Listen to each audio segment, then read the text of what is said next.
Welcome. Thanks for joining us today. Let everybody get joined in and set up.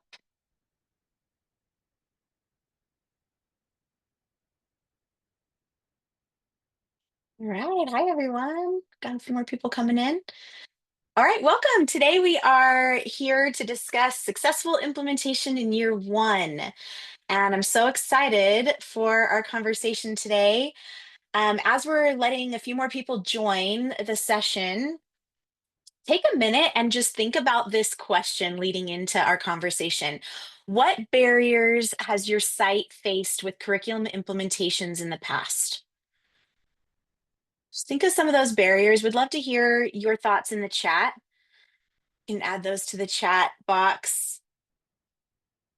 What are some of the barriers that you faced with curriculum implementations in the past? We're going to be hopefully talking about how we can overcome some of those barriers today. So take a moment, answer the question. We'd love to hear your thoughts in the chat as everybody joins the webinar, and then we'll jump in.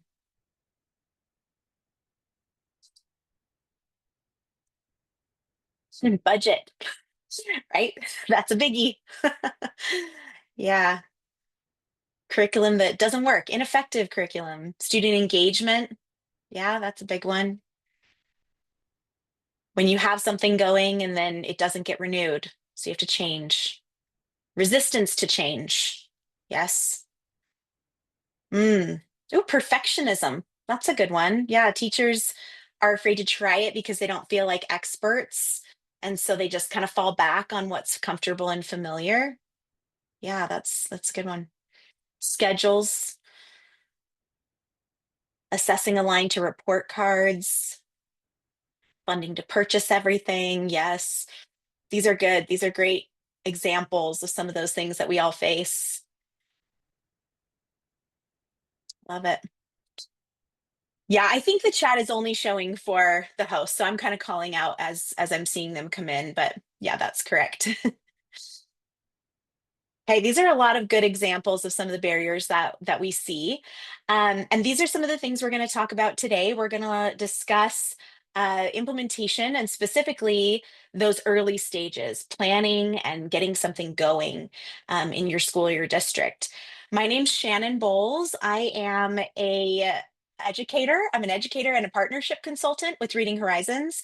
And in my role, I work with and support schools and districts across the country who are implementing the Reading Horizons structured literacy curriculum. And so I've seen a lot of implementations in all different kinds of settings, and I've worked closely with them to support success, and I've seen what works well and what doesn't work well, and I've seen all of these barriers come up, and so this is a good place for us to start.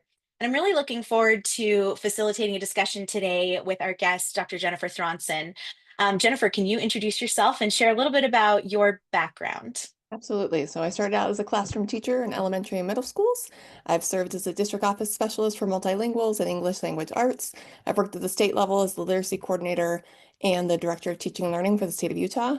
And in all of those roles, implementation has been in every one of them. And the barriers and really the opportunities that we have and how do we do it so we actually get the results we wanted. Teachers are usually pretty willing to try, but we don't always give them the supports and resources they need to make that change really stick and to have the impact that it needs. So excited to talk about what it takes today. Yeah, that's fabulous. Yes, and you have such a great background to come to this conversation and bring a lot of expertise and experience to share with us today. So thank you for being here.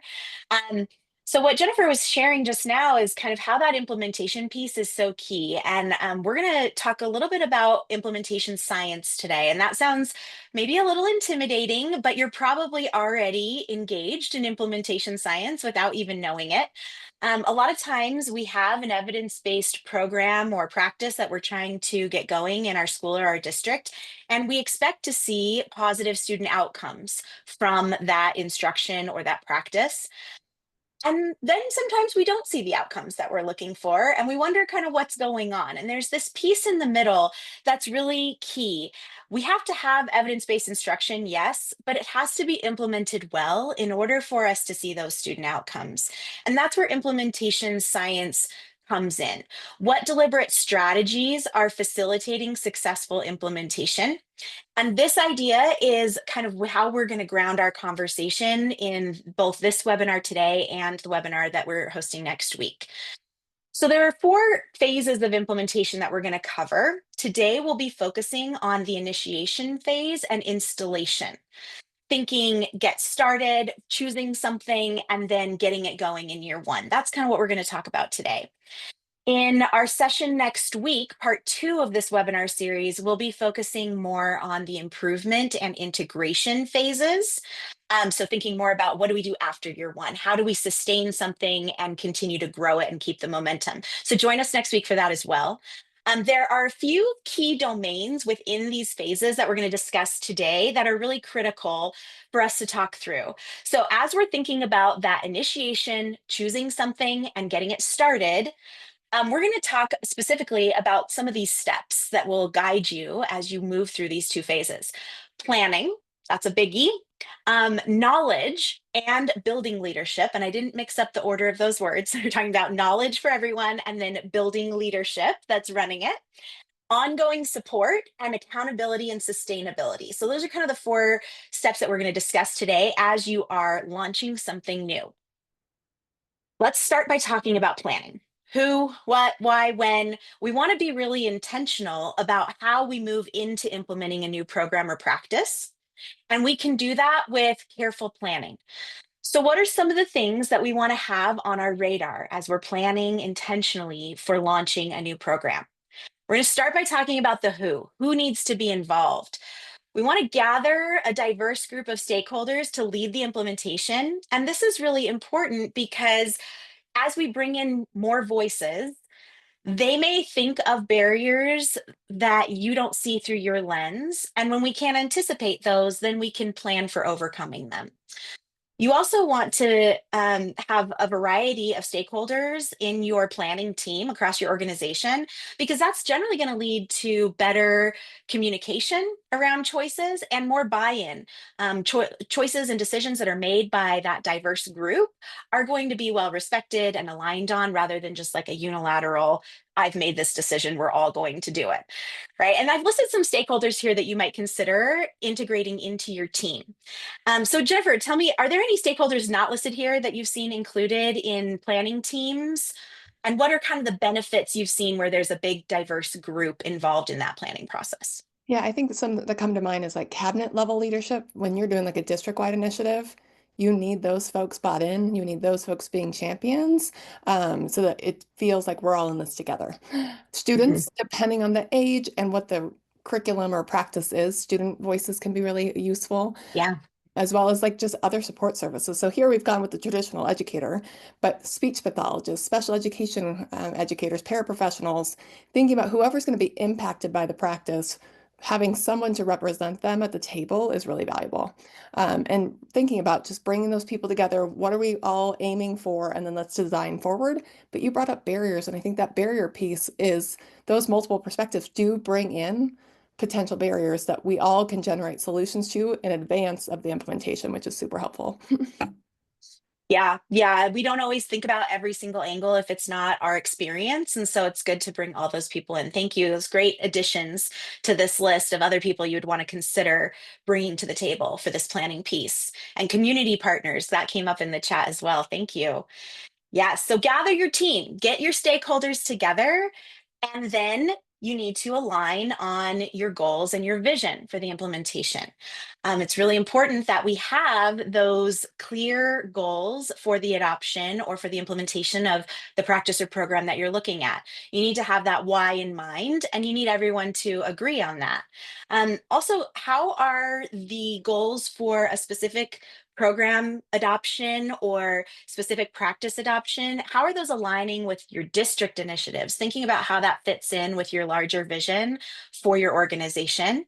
That's another thing to think about. So, Jennifer, what examples of setting clear goals have you seen? Any specifics you've seen that stood out to you in your experience? Yeah, within the last couple of months, a couple that come to mind, there's a district here in Utah that wanted 100% of their kindergartners to know all their letters and sounds by November 1. They're at 95%. And every teacher can tell you what the goal is. They know what that looks like. That clarity of purpose and intentionality allows for that collective efficacy of we're all in this working towards the same goal.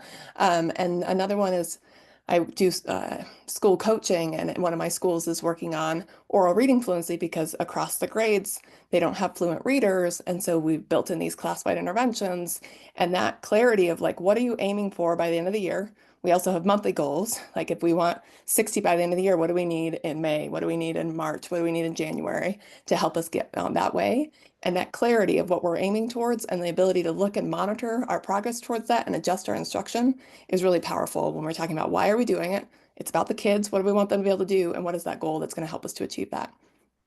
Yeah. Yeah. We need to have that end goal in mind and then also plan for those indicators of success and look at that data along the way, just like when we're teaching, so that we can make adjustments as needed. Yeah.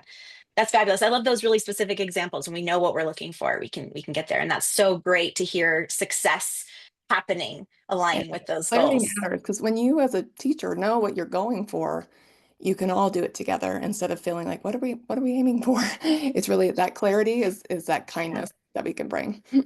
Right. That never feels good if you don't know what the expectation is and how you're going to get there. Love it. Okay, great. So we want to have our why. We want to establish that. We want to be clear about it. What? Of course, we need to have that determined. What are we going to adopt, or what are we trying to bring in and accomplish?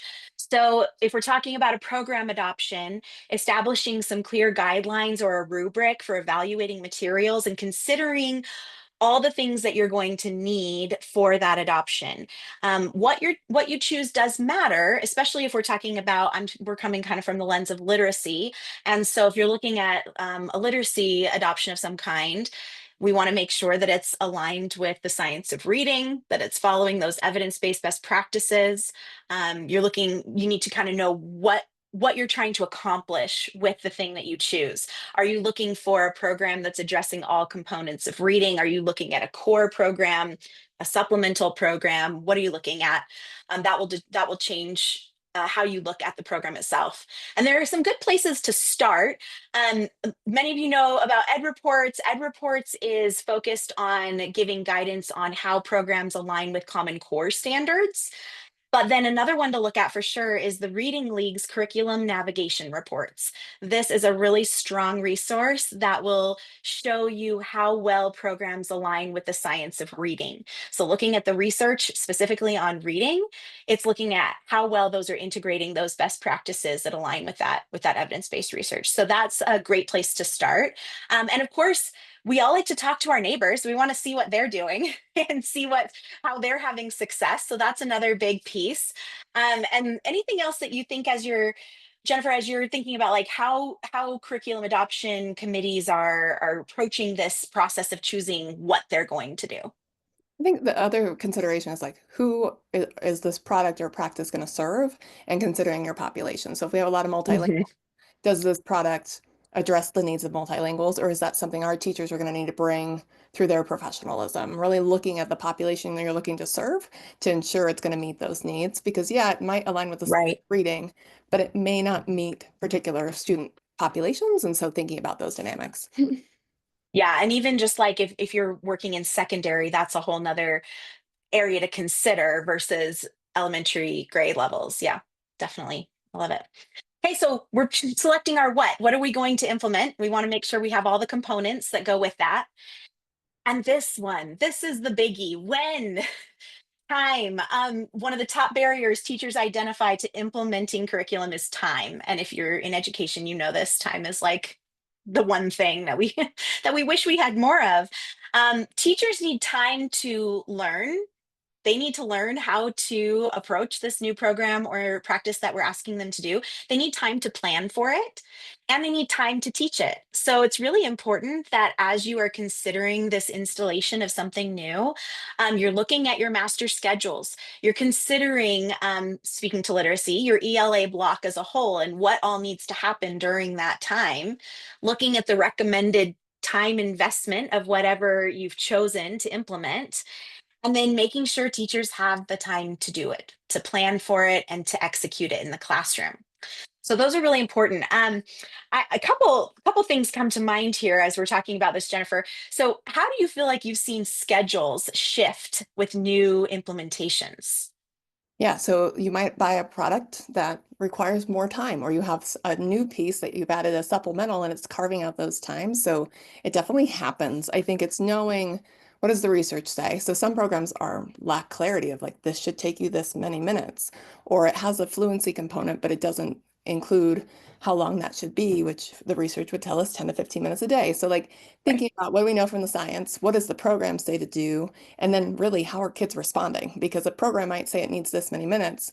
If your kids are not responding, you might need to do more repetition. You might have to have more practice than what it says. So making those adjustments, but a lot of it's knowing what what it comes in saying, and then building schedules. We have to help teachers to de-implement what they've been given before, because otherwise a lot of teachers will be like, you want me to do this? And I'm still going to do this old thing because no one told me not to. And now time just seems unmanageable. So it really is finding what, the curriculum requires or the practice, finding carving out the time, the dedicated time for that, but also releasing, blessing and releasing is what I call it, old practices that we no longer need because we have this new tool or resource. Yes, I love that you brought up de-implementation. We don't always think about that, but we can't just put more and more and more and more on the plate.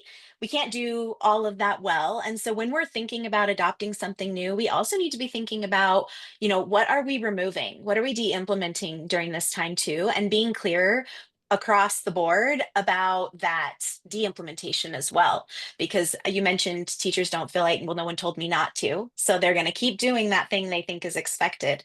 So that's a really important piece as well. And I get that question a lot in my work is, okay, well, because we're doing this, could we drop this? We have those conversations because we can't just keep adding more and more. We only have so much time. Love it. Okay, so these are some of the big things that you're going to want to have in your mindset as you're planning for these implementations. And then, as we're talking about some of these different components, we're going to have some different ideas and thoughts about your communication because communication across this whole timeline of implementation is really crucial. We need to make sure we know who is communicating what, who's going to be the one to communicate out decisions made by your team, your implementation team. How's that being communicated to teachers, to parents, to everyone that needs to know what's happening with a new implementation? So think about your communication and how you're going to disseminate information to the broader audience. All right, so we talked a lot about planning. We brought up a lot of key points. The next thing we want to talk about is knowledge. We need to have knowledge about whatever the new thing is. And we need to make sure that not just the committee that we've gathered here has that knowledge. We need everyone to have that knowledge, and building leadership is a big part of that. So there's a couple things here that we want to discuss. Implementing a new program can be challenging. It's helpful if the program you're working with will really partner with you for your success. But no matter what you're doing, initial professional learning is key. We need to make sure we provide that initial professional learning. But ideally, it's going beyond just unboxing and, hey, here's your stuff, but that it's interactive and hands-on and building teacher confidence to be able to effectively utilize whatever we're putting in their hands. Research is also really clear about this, that initial professional learning is insufficient. Professional learning needs to be ongoing throughout an implementation. And so teachers and whoever is working with this curriculum, teachers, paraprofessionals, sped instructors, anyone who's working with it, they need to be able to have access to the resources and the tools that are going to support their effective use. And then there may also be opportunities for asynchronous training. Make sure you're aware of those if they're available to you, and that your educators are aware of them and are utilizing those resources that are available, because those will often give them the knowledge that they need at point of use. And that is really valuable. Planning that time for PL is important too. Sometimes these things can be built into PLCs. This is a great time to do some of that ongoing support. So don't just think like, oh, we have that day in the summer right before school starts for our PL, and then here we go. There's going to need to be more than that. So, what are your thoughts, Jennifer, on kind of that initial piece, but also that ongoing professional learning? How have you seen that done well in your experience? I love that you hit both. A lot of times we come in, we show them the product, we're like, okay, go and do. And teachers need more than that. Many Yeah. vendors just walk them through the pages, like, okay, you get it now? Like, no, no, we don't. Because we need more than that. We need modeling, we need practice, we need to go and do it and get some feedback and get some refinement. And so the research literature would tell you need 45 to 47 hours of professional Yeah. learning to really master something. And that doesn't just mean the sit and get or the hopefully more engaging model practice opportunities, but that can be job embedded coaching. It can be what you mentioned with PLCs. Like there's different ways to develop ourselves, but we have to take the time to do that so that we really are growing in our practice. We understand the elements and we're making those professional judgments to make those adjustments that we might need for our students. And so if we want to change what, the results we're getting, we have to change the practice and that ongoing professional learning where people are coming in, they're watching, they're seeing the common needs of our educators and providing the supports, the resources, the conversations that need to happen really changes our practice. If we just do the one and done, 5% of our teachers will change and get it at high levels mastery. 95% will need more. And we really need to Yeah. plan for that. We spend a lot of money on buying new materials. We need to think about, as part of that purchase, the professional learning that needs to go alongside with that. Absolutely. Yeah. We're talking about teachers here, but the fact is that everyone needs to have some level of knowledge of what's happening. So your district leadership should understand what the program is and what it should look like. Your site leadership, your admins, your teacher leads, your instructional coaches. And there may be some different or specific professional learning, different from what your educators are receiving, that could be part of this as well. Um, so that's important to think about. And the other thing I wanted to talk about as far as professional learning goes is we do need to have whatever curriculum specific to what we're asking them to do, that professional learning. But think about that in the broader context of what other professional learning initiatives might be happening. I know in the state of Utah and in other states that I've worked in, like New Mexico, they've had all of their teachers across the state participate in Lexia letters training. And that's a pretty lengthy and intense training program. So, considering the time investment of what your teachers have on their plate, and also how what you're doing at the school level is integrating with what they might be doing in other areas, like at the state level with letters, for example. One of the biggest things there that I see is really helping teachers connect the dots between a professional learning like letters that teaches a lot of knowledge, builds a lot of knowledge, then a curriculum based professional learning that helps them understand how to do it in the classroom, gives them the actual materials to implement what they're learning about. That is such an important connection to make for teachers. Jennifer, I know you have a lot of experience with this because you were working with the Utah State Board of Education at the time when this initiative was happening. So, can you tell us a little bit more about how you saw that done well, if you did? I would say we did letters, but what Yes. we missed was the connection that you're talking about is saying, okay, you have this knowledge now, let us help you to apply it. So as I think about adopting a new curriculum or a new practice or program, it's how do we connect to prior learning? There's, strong evidence that when we can make connections to what we already know, we can acquire the new knowledge more quickly and retain it better. And so how might we, maybe our coaches in the school or in the district can partner with the curriculum vendor and say, okay, here's the program, help us understand the program. We're going to help you to know what our teachers already know and make those connections explicit so that we are tying to prior knowledge, but we're adding in that new knowledge and making those kind of synapses connections in the brain of like, oh, I learned about orthographic mapping in letters, and this program uses that. It might throw in a different, maybe it's a pound and sound instead of a tap, but the same thing, and helping teachers to see those connections can be really valuable. And I think a lot of us just need to take that time to say, how can we, knowing whatever professional learning teachers went through, whether that letters or something else, how do we make those direct connections so teachers see the application of that knowledge in their practice? Yes, yeah, exactly. I love what you said about accessing that knowledge that they already have and building that, because that's what I see too as being a crucial factor here. Yeah. And then building in that time, of course, like we talked about. Jennifer brought up communicating with your vendor. Let them know what your other initiatives are so that they can support you as best they can. How are we communicating professional learning logistics, the importance of the professional learning, the expectations with participants? We want to think about those communication considerations as well. All right, let's talk about ongoing support. Now, this kind of leads right in, and Jennifer already brought this one up, but I think this one is so important. But using a job embedded coaching model really allows your teachers and your leaders to deepen their knowledge, refine their practices, and build towards sustainability by learning how to effectively implement, but also leaders learning how to support. I think that's really crucial. Coaching has this great twofold purpose of supporting teachers, but also as we have building leaders along for the ride on that coaching, is they also get that opportunity to see what should be happening in a classroom and how they can support their team when they maybe are not quite there yet with what they need to be doing. And part of that is looking at the data. Data's for everyone. Jennifer and I had a good conversation about this as we were preparing for the webinar. Data's for everyone. Teachers, we look at our data on a daily, weekly basis, and we make adjustments to instruction.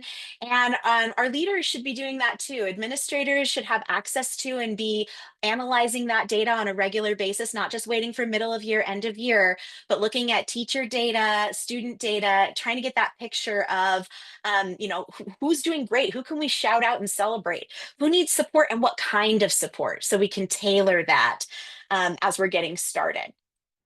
And so, really, just in this piece, we want to be thinking about that ongoing support as we go, using that coaching model, looking at data and refining.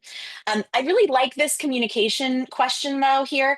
How are we communicating takeaways from observations and data to district leads to include in conversations with the vendor? So, this is a really important kind of bottom up communication consideration. Any thoughts on that one, Jennifer? Like, as far as communication goes, when we do start with this ongoing support, how is that connection made? Right. So if you're, I have a district that has district walkthroughs where they go together in principal teams, they look at instruction, whatever they're focused on, they have a checklist of what they should be looking for. And to be able to take that data and translate that back to, okay, vendor, we've got you signed up for a 3-hour PD. Midway through our implementation, here are the things we're seeing that they've got solid. Here are the things that there's opportunity to continue to grow their knowledge and implementation of that aspect. How much more powerful is that PL for teachers when it's relevant to where Yes. they're struggling than when we just have a pre-package like in March, this is what we do, and in May, this is what we do, but really saying, what do our teachers need? Just like our kids, looking at the data, saying, what do they need? Let's give it to them. Yeah, being responsive. Yes. Yeah, so this is an important one, is that communication. How do we know what they need if we're not communicating across the district with it? Yeah, it's really important. All right, last thing we're going to talk about, and we'll get into more of this in session 2, accountability and sustainability. So, just a couple things to consider in your initial rollout of something new, thinking like year one.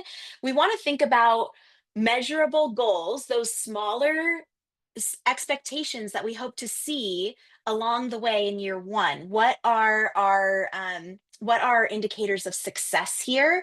Because it's not reasonable to say, oh, and at the end of year one, all of our students are going to be reading at grade level. We may not get there yet. So we want to look at those indicators of success. What's reasonable?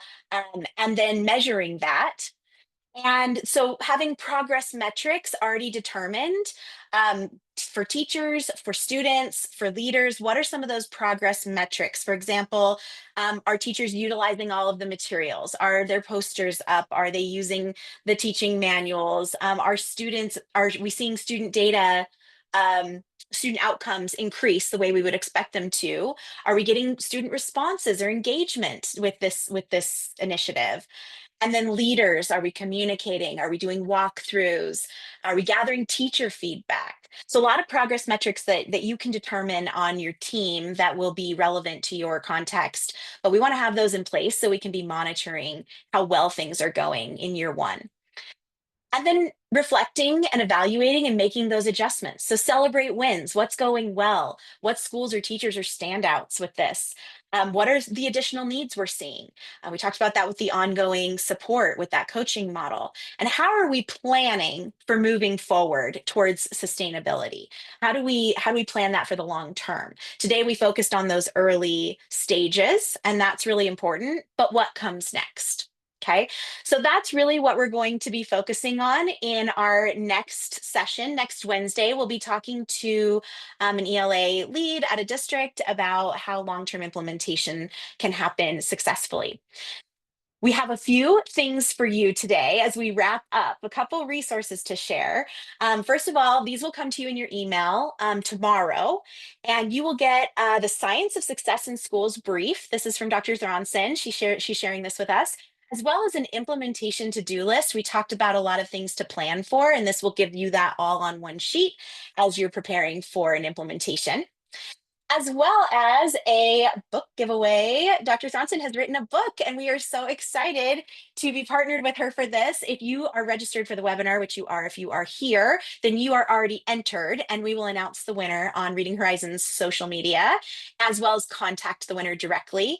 And the book releases in June. So June 13th is when this book comes out, Raising Up Readers, about scaffolding supports for students. And I'm excited. I'm going to check it out. And we appreciate Jennifer donating that book to us and for being with us today. So exciting. If you're here live, thank you for your time today. We really appreciate it. We know it's a busy time of year. There is a poll popping up on your screen just asking if you would like to know more about Reading Horizons literacy solutions and be contacted. Please let us know. We're happy to reach out and share what we do here, which is literacy. We love it. We're here for it. We're here to help you be successful with it. If you're watching this recorded and you'd like to get in touch with Reading Horizons, please just email us at info@readinghorizons.com. So give everyone just a second to drop your answer in that poll. Thank you again, Jennifer, for joining us today. This was such a good conversation. It was a pleasure. Thank you. Good luck, all of you, in implementation. Yes, we got this. All right. Thanks so much, everyone, for being here. We really appreciate it. See you next week.